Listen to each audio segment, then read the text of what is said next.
পানিকে যদি মুঠো করে ধরতে চান তাহলে সে নিচে পড়ে যাবে, কিন্তু একে যদি বয়ে যেতে দেন তাহলে পানি তার রাস্তা নিজেই তৈরি করে নেবে।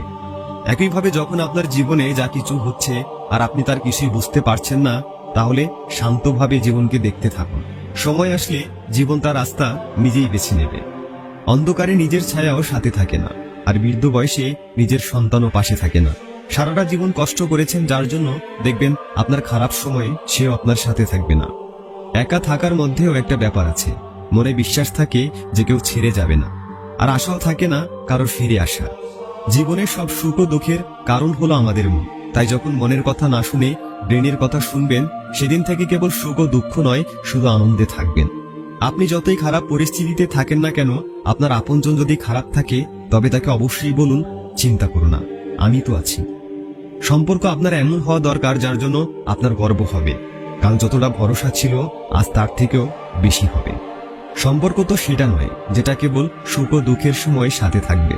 সম্পর্ক তো সেটা যেটা আপনাকে আপন হওয়ার অনুভূতি দেবে। দিনে অন্তত একবার হলেও তার সাথে কথা বলুন যার সাথে কথা বলে আপনি আনন্দ পান, কিন্তু একবার অবশ্যই তার সাথেও কথা বলুন যে আপনার সাথে কথা বলে আনন্দ পায়। লবণ যতই পরে থাকুক না কেন সেখানে একটা পিঁপড়েও যায় না, কিন্তু চিনির একটি দানা পরে থাকলেও হাজারো পিঁপড়ে সেখানে চলে আসে। ঠিক একইভাবে যে মানুষের স্বভাব মিষ্টি তার কাছে মানুষ অটোমেটিক ছুটে আসবে, আর যদি লবণের মতো তেতো হয়ে থাকেন তাহলে যতই ডাকেন না কেন কেউ আপনার কাছে আসতে চাইবে না। তাই নিজের মুখের কথাকে মিষ্টি করুন। কেউ আপনার জন্য টাকা খরচ করবে, আবার কেউ আপনার জন্য তার সময়কে খরচ করবে, কিন্তু যে সময়কে খরচ করছে তাকে সবসময় বেশি গুরুত্ব দেবেন, কারণ সে আপনার পেছনে সেই মুহূর্ত খরচ করেছে যা সে কখনোই ফেরত পাবে না। নিঃশব্দ হয়ে যাই আমি যখন দেখি মানুষ দুটো রুটির জন্য কত পরিশ্রম করছে, আর আমরা তো খাবারে লবণ কম হয়েছে বলে খাবারই ফেলে দিই। সবাইকে হাসাবেন কিন্তু কখনো কারোর উপরে হাসবেন না।